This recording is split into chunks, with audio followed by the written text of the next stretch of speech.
you all know, Desmond Bernardo is on his tour through the country at the moment promoting direct elections, or as he calls it, hashtag direct elections.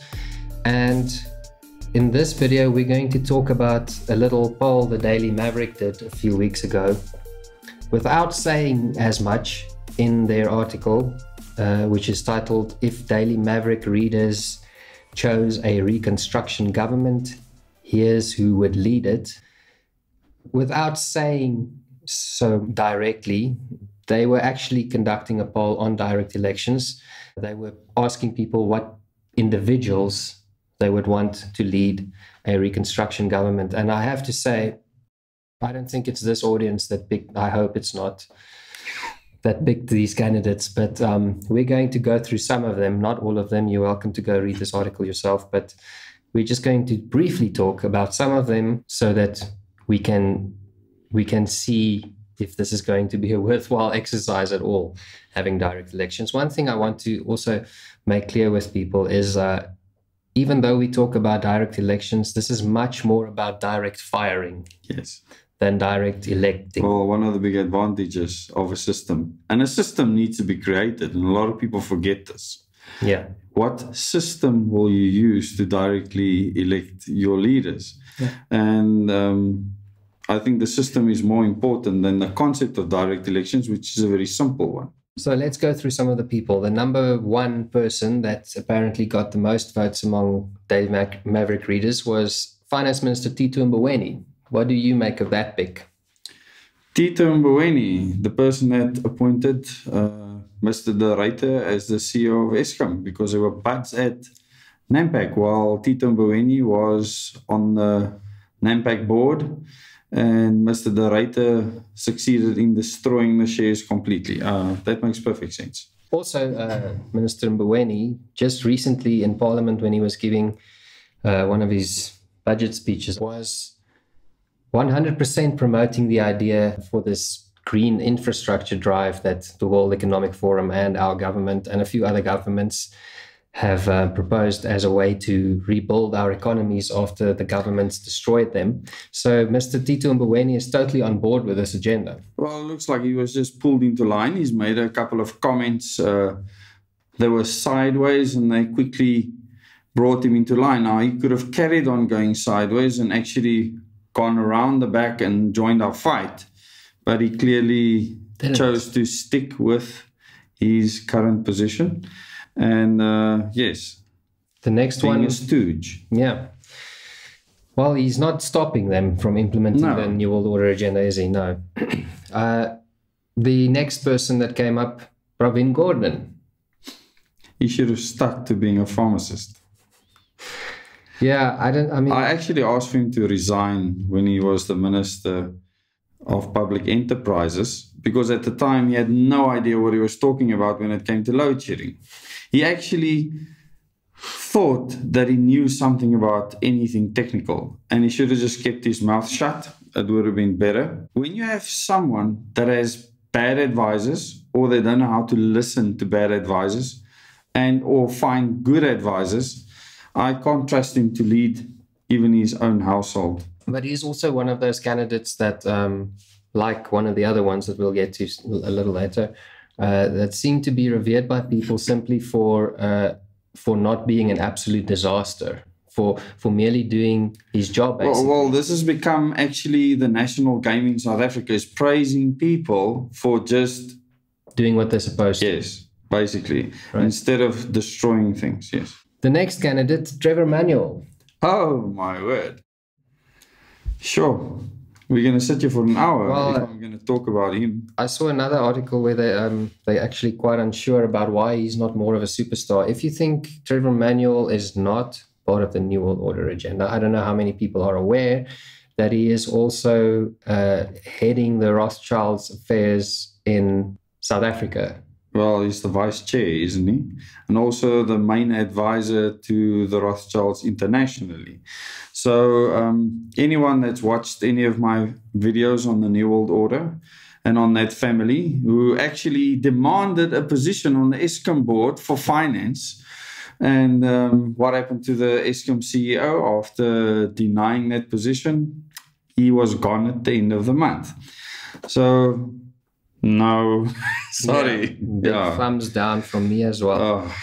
So then we head on to... I call it selling your soul, really. Yeah. You could have made other decisions. Of course, they can all make other decisions, but they still wear... What else is there? We have... Oh, my word, look at the pictures. Yeah, Thuli Madonsela, another one that has... Well, she's a national superhero. She could solve anything. I mean, if a mine caves in, she will be able to save the miners without gear. It sounds like it. I mean, this... It was like Cyril after his first speech during the COVID-19 pandemic. She's in the same boat as Robin. Superhero. It's just people's perception of what you need to fix a country. You don't need people that were in the system. You need people that were outside of the system, despised the system, and fought to change the system. Correct. That's who you need. Professionals. People with long track records of actually being able to hold a job outside of government without buddies and friends getting you there. Qualified and competent for the position, not for the party. Yes. Well, I'm not saying that Thuli is not qualified. What I'm saying is that we would have to test her first. I would like someone to ask her, for instance, outright. Ask her, are you a socialist? Do you support the United Nations Agenda 2030? But these are the types of questions that our media never asks. They won't do that, and they'll hide it from the public, but we will obviously rub it in every video that we can. So I would like someone to ask Thuli that question. Do you support the United Nations Agenda 2030? Because that quite blatantly means you're not supporting the country. Because that you're a seller. Is bad for our country. Treasonous. Indeed. Another candidate, Patricia de Lille. Wow. You thought we were rid of her. I also thought so for a... well, I'm sure the ANC thought so after they managed to send them into the DA to destroy them and then gave her a cushy ministerial position afterwards. People that are willing to keep quiet for money. Interesting. She was the loudest mouth in politics. Until she got a cushy position. So I would like to hear her speak openly in public and actually state what's happening. Does she think everything is perfect? She's awfully quiet. Well, I know for a fact that she is in support of the Agenda 2030 Sustainable Development Well, I know that Goals. for a fact too. So she is automatically off my list. Disqualified, yes. She's even part of the C40 cities, I think they call it, initiative. Oh, she was pushing all the densification projects, moving people into the metro, building high-density complexes on golf courses, next to the golf courses, next to the highway. In the metro. Yeah, she actually received awards from them for being so successful in implementing those measures in Cape Town. So she is one of the... Putting people in concrete jungles. She's one of the United Nations ambassadors, real order superstars. Superstars, yeah. One positive thing from this article is that there were some readers that spoke a little bit of sense, and I'll read some of their comments for you. The one reader said, looking at a list of candidates so far, that not one of them, please, no existing cabinet members, they are all thieves. He did, however, still submit a list, so I don't know. And it includes names of cabinet members, and they're all established politicians. So I don't know exactly what that was about, but there are other comments like that. One of them said, please, none of the above. I don't know who, but none of them. An outsider from civil society, please. We can't take it anymore. Lose Gwede Mantashe. Yeah, I mean, I don't know. Gwede Mantashe seems to have his own gravitational field, so I don't know how easy it is to actually lose him. I'm totally in agreement with that, reader. We need competent and qualified people from civil society who is not going to govern with an ideology, but based on what needs to be done. The most effective way to get things done. So that's one of the comments I can agree with. So it's not all bad news. It seems that some people at least do recognize that our problem is in fact the people currently in the system and the system they're part of. So that is at least a little bit heartening to see. The one thing that really concerns me is actually the last comment in the article, where a person says, worryingly, one reader said, "This is so scary, so sad, but I can think of no one. I have the same feeling as thinking about who will succeed CR, Cyril Ramaphosa." Now, the concern with that statement is that we've become so brainwashed to only think of useless people in politics, not looking at the vast amount of people out there in society that are running successful businesses, successful enterprises. They want nothing to do with politics because the system is so failed that they want to go nowhere near it. Yeah. And they're basically buying their way out of the system, living in their lofty mansions and security estates, trying to escape the system. And the system they want for everyone else. Yes, it's unbelievable. So, yes, that is really scary. There are many people I know out there that could walk into Parliament right now and transform the place. I know numerous people. So for someone to say they can't think of anyone means they've never moved amongst influential people. I mean, I literally believe that you could take the highest decision-making body at Kubik Nuclear Power Station, put them in cabinet in this failed system, and you'll have a much better job done just because of the ethics of the people, the way they think, the way they do things, the fact that they were actually qualified to get there. Yeah. They're many years of experience as skilled professionals, not career politicians. Yeah. So if your qualification is politician, yeah, now you have a serious problem. There's a problem. It means you can't get work outside of politics. It means you can't. And it means you need to be in the system. You need to really suck up to other people to be a part of the clique, so that you can be put forward to be the next candidate. Well, if you have nothing else going for you than being a politician, then... But the fact that 2 billion had to be spent to get Cyril elected shows you how unpopular he was. Yeah. So the fact that the votes had to be bought, I mean, who was actually paid to vote for him? Yeah. And why would they take money? Wonderful system that the ANC has for election of their leader. In the DA, they hand out shoes, but I see that person has just resigned now, and him and Steenhuisen are at each other's throats. But they're not on the list. I think that kind of makes our point. We need people who are competent and skilled with experience in their fields to lead different departments. Political ideology is not what gets water pumped. No, definitely not. You actually need people with a will to do the work first, and they need to be tested. You need to do psychometric tests on these people. Besides their qualifications, test them, see if they are meant for the job. Because currently, all you need to make sure is that you haven't been in jail for the last 5 years and you're for away. And that is why the system, the governance system has to change. This is not just about direct elections. And although I started the hashtag direct elections, and it's garnered a lot of support, and a lot of people now are using the hashtag, like Musi Memani, who's not on the list, Herman Mashaba, who's not on the list. I mean, these people are irrelevant. You know, if you're a DA reject, you become irrelevant to the majority of the people. Well, Herman Mashaba is on the list. Is he on the list? Okay, sorry about that. We didn't speak about him, but I am not convinced.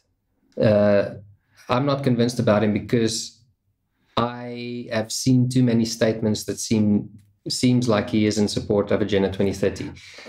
Well, there's enough evidence to exactly for what you've said. So once someone he can change his mind, of course. Of course he can. Once someone is prepared, change your mind. Change your mind, Herman. Once someone is willing to asking that question, are you going to lead the country for us or for the United Nations? Then I can make up my mind. Yes, we should actually come up with a video with all the criteria for kicking New World Order stooges to boot.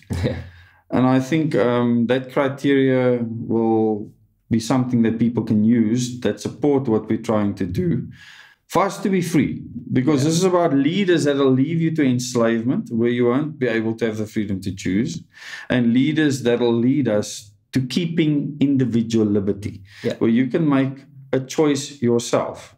And this is the crux at the end of the day.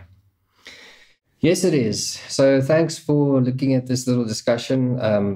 I hope if the time comes when we do have direct elections and can change our system, that this is not the list that we will end up with. But I think more and more people are becoming awake now to the fact that our system has problems. And I think many people are discovering why we have those problems. So I'm not going to be totally pessimistic. Hopefully this is just a little glitch in the matrix. Yeah, that's definitely a bit of a... I can only hope once we reach that point that we will make better choices than this. I'm sure we will. I have faith in the people of South Africa.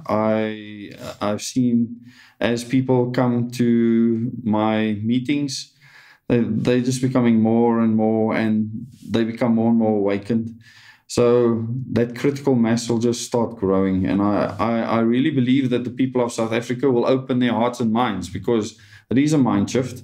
There's a lot of brainwashing that's been happening for a long time, Justice. Yeah. And that is why you should support Justice Killian in Agenda 21 South Africa. And this is important to have alternative truth. Truth, it is truth, yes. To support that, because we need alternative media. This is crucial right now in South Africa, and we need more people like you to stand up to do exactly that. And I want to thank you for the work that you're doing. Thank you, Des. It's something that I've always wanted to do, so it is enjoyable. I enjoy doing this, and hopefully we can turn the country and our future around so that we don't end up in high-density smart slums eventually. I'm not interested in that. I believe that we can come up with better than that.